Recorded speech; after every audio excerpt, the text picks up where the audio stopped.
মাননীয় আইনমন্ত্রী, তিনি তার বক্তব্যে আমাকে একটু হয়তো খেয়াল করেন নাই ভালো করে আমার কথাটা, আমার তাই মনে হয়েছে।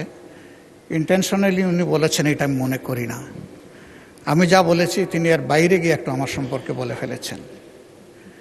গতকাল যে এজেন্ডাটা আমরা উত্থাপন করেছিলাম এটা ছিল মূলত গণভোট এবং গণভোটে সংস্কারের যে প্রস্তাব গিয়েছিল এর আলোকে যে পরিষদটা গঠন হওয়ার কথা সেই পরিষদের সভা আহ্বান সম্পর্কে, এটাই ছিল মূল নোটিশের বিষয়বস্তু। নায়াসিনামাইড ও স্যালিসাইলিক সমৃদ্ধ লিলি ফেস ওয়াশ যা ফেসের ডেড স্কিন সেল দূর করে দেয় দ্বিগুণ ফাস্টার ব্রাইটেনিং। এক পর্যায়ে মাননীয় স্বরাষ্ট্রমন্ত্রী একটা প্রস্তাব এনেছেন।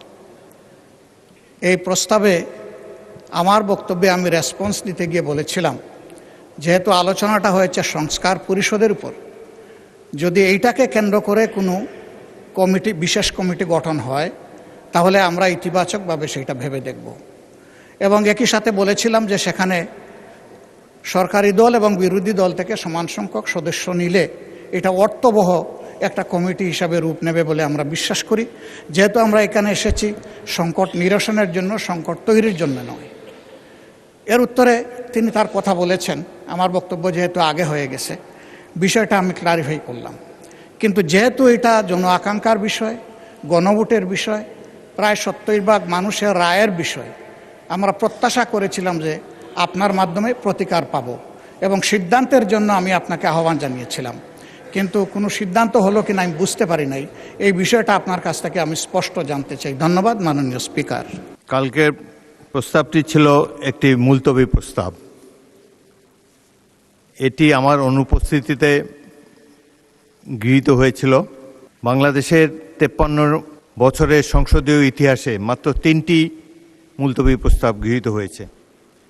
একটি জনাব আনোয়ার হোসেন মঞ্জুর, অপরটি ছিল গ্রেনেড হামলা সম্পর্কিত, আর একটি ছিল নুর ইসলাম মনির কোস্টগার্ড সম্পর্কিত।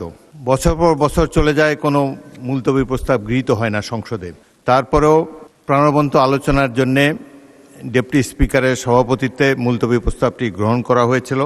এই আপনি জানেন যে যেই সমস্যার সমাধান আইন প্রণয়নের মাধ্যমেই কেবল করা যায়, সেটি নিয়ে মুলতবি প্রস্তাব হতে পারে না।